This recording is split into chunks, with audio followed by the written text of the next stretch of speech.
च धर्मस्य सर्वधर्म स्वरूपिणे अवतार वरिष्ठाय रामकृष्णाय ते नमः। শ্রী শ্রী রামকৃষ্ণ লীলা প্রসঙ্গ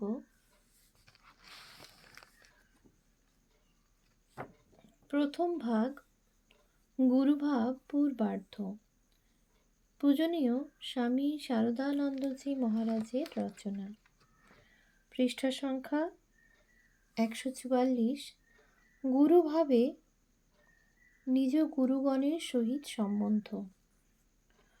তোতার ঠাকুরের নিকট বিদায় লইতে যাইয়াও না পারা ও রোগবৃদ্ধি। ক্রমে রোগের যখন সূত্রপাত ও কিছু কিছু যন্ত্রণার আরম্ভ হইল, তখন পুরী যে স্থান ত্যাগের ইচ্ছা মধ্যে মধ্যে প্রবলতর হইতে লাগিল। ঠাকুরের নিকট হইতে বিদায় লইবেন ভাবিয়া কখনো কখনো তাহার নিকট উপস্থিত হইলেন, কিন্তু অন্য সৎপ্রসঙ্গে মাতিয়া সে কথা বলিতে ভুলিয়াই যাইলেন।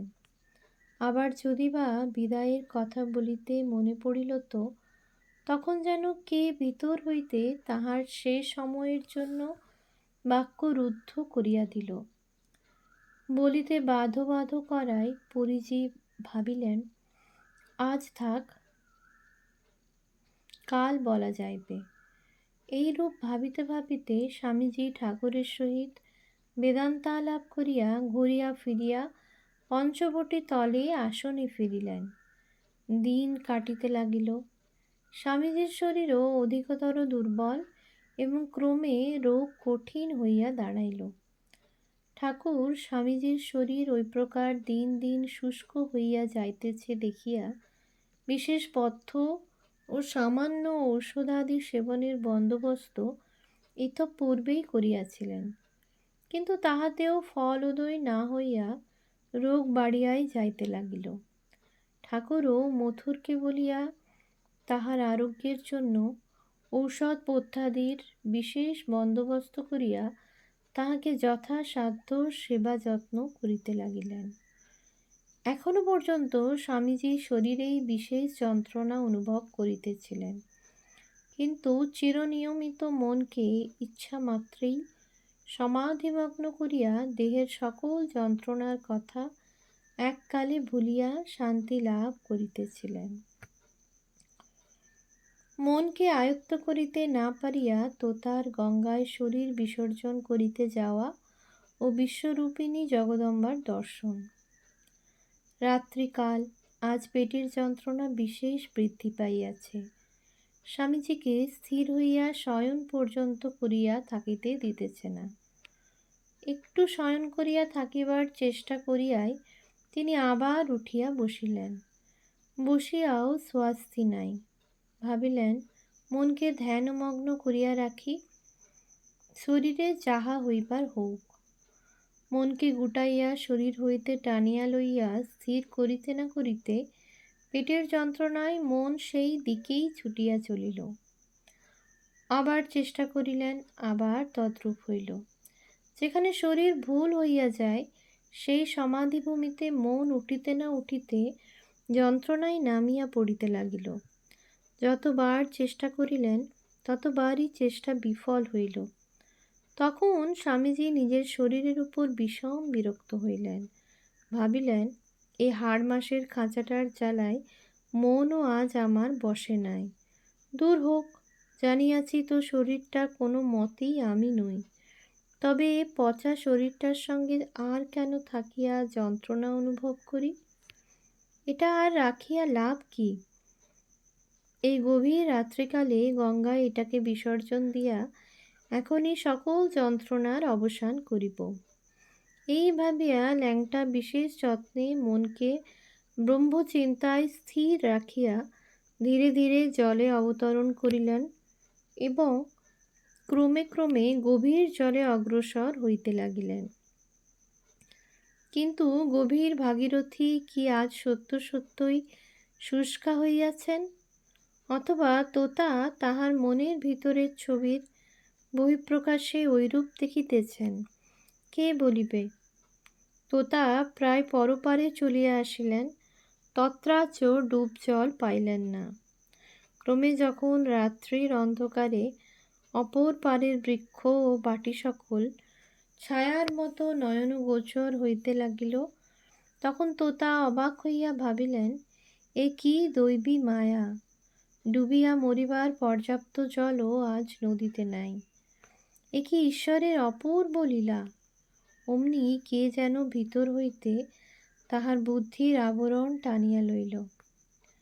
তোতার মন উজ্জ্বল আলোকে বাঁধিয়া যাইয়া দেখিল, তোতার মন উজ্জ্বল আলোকে ধাঁধিয়া যাইয়া দেখিল, মা, মা, বিশ্বজননী মা, অচিন্ত শক্তি রূপিণী মা, জলে মা, স্থলে মা, শরীরে মা, মন মা, যন্ত্রণা মা, সুস্থতা মা, জ্ঞান মা, অজ্ঞান মা, জীবন মা, মৃত্যু মা।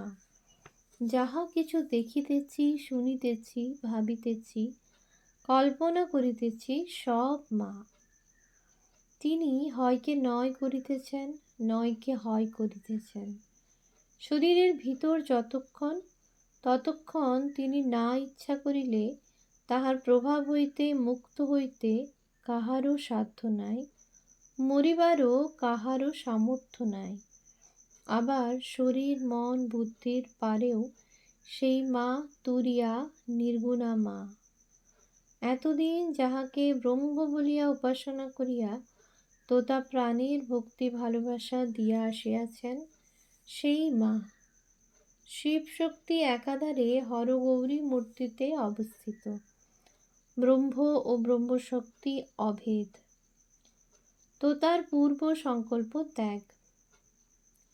গভীর নিশীথে তোতা ভক্তিপূরিত চিত্তে জগদম্বার অচিন্ত অব্যক্ত বিরাট রূপের দর্শন করিতে করিতে গম্ভীর অম্বারবে দিক সকল মুখরিত করিয়া তুলিলেন এবং আপনাকে তৎপদে সম্পূর্ণরূপে বলি দিয়া পুনরায় যেমন আসিয়াছিলেন তেমন জল ভাঙিয়া ফিরিয়া চলিলেন।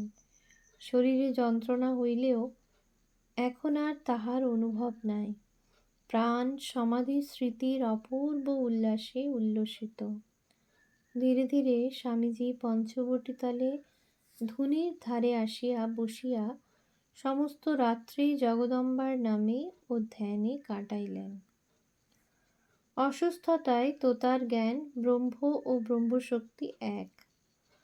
প্রভাত হইলেই ঠাকুর স্বামীজির শারীরিক কুশল সংবাদ জানিতে আসিয়া দেখেন যেন সে মানুষই নয়। মুখমণ্ডল আনন্দে উৎফুল্ল, হাস্য প্রস্ফুটিত অধর, শরীরে যেন কোনো রোগই নাই।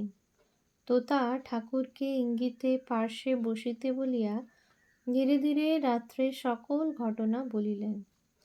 বলিলেন, রোগী আমার বন্ধুর কাজ করিয়াছে। কাল জগদম্বার দর্শন পাইয়াছি এবং তাহার কৃপায় রোগ মুক্তও হইয়াছি। এতদিন আমি কি অজ্ঞই ছিলাম। যাহা হোক, তোমার মাকে এখন বলিয়া কহিয়া আমাকে এ স্থান হইতে যাইতে বিদায় দাও। আমি এখন বুঝিয়াছি তিনিই আমাকে এই শিক্ষা দিবার জন্য এতদিন ঘুরাইয়া ফিরাইয়া আমাকে এখানে আবদ্ধ রাখিয়াছেন। নতুবা আমি এখান হইতে অনেক কাল পূর্বে চলিয়া যাইব ভাবিয়াছি। বিদায় লইবার জন্য তোমার কাছেও বার গিয়াছি, কিন্তু কে যেন প্রতিবারেই বিদায়ের কথা বলিতে দেয় নাই, অন্য প্রসঙ্গে ভুলাইয়া ঘুরাইয়া ফিরাইয়া রাখিয়াছে। ঠাকুর শুনিয়া হাসিতে হাসিতে বলিলেন, মাকে যে আগে মানতে না, আমার সঙ্গে যে সত্যি মিথ্যা ঝুট বলে তর্ক করতে, এখন দেখলে চক্ষুকর্ণের বিবাদ ঘুচে গেল।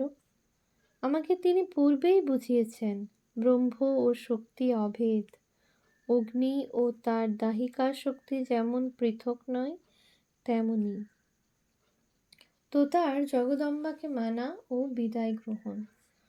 অনন্তর প্রভাতী সুরে নহবৎ ধ্বনি হইতেছে শুনিয়া শিবরামের ন্যায় গুরু শিষ্য সম্বন্ধে আবদ্ধ উভয় মহাপুরুষ উঠিয়া জগদম্বার মন্দিরে দর্শনার্থ যাইলেন এবং শ্রীমূর্তির সম্মুখে প্রণত হইলেন। উভয়েই প্রাণে প্রাণে বুঝিলেন মা তোতাকে এইবার এখান হইতে যাইতে প্রসন্ন মনে অনুমতি দিয়াছেন। ইহার কয়েক দিবস পরেই তোতা ঠাকুরের নিকট বিদায় গ্রহণ করিয়া দক্ষিণেশ্বরে কালীবাটি পরিত্যাগ করিয়া পশ্চিমে রওনা হইলেন। দক্ষিণেশ্বর কালীবাটি ইহাই তাহার প্রথম ও শেষ দর্শন, কারণ ইহার পর পুরী গোস্বামী আর কখনো এদিকে ফিরেন নাই। তোতার কিমিয়া বিদ্যায় অভিজ্ঞতা। আর একটি কথা বলিলেই তোতাপুরী সম্বন্ধে আমরা যত কথা ঠাকুরের শ্রীমুখে শুনিয়াছিলাম তাহার সকলই প্রায় পাঠককে বলা হয়। পুরী গোস্বামী কিমিয়া বিদ্যায় বিশ্বাস করিতেন। শুধু যে বিশ্বাস করিতেন তাহা নহে, ঠাকুরকে বলিয়াছিলেন তিনি ওই বিদ্যার প্রভাবে তাম্রাদি ধাতুকে অনেকবার স্বর্ণে পরিণত করিতে সমর্থ হইয়াছিলেন। তোতা বলিতেন তাহাদের মণ্ডলীর প্রাচীন পরমহংসেরা উক্ত বিদ্যা অবগত আছেন এবং গুরু পরম্পরায় তিনি উহা পাইয়াছেন। আরও বলিতেন ওই বিদ্যা প্রভাবে নিজের স্বার্থ সাধন বা ভোগ বিলাস করিতে একেবারে নিষেধ আছে, উহাতে গুরুর অভিসম্পাত আছে।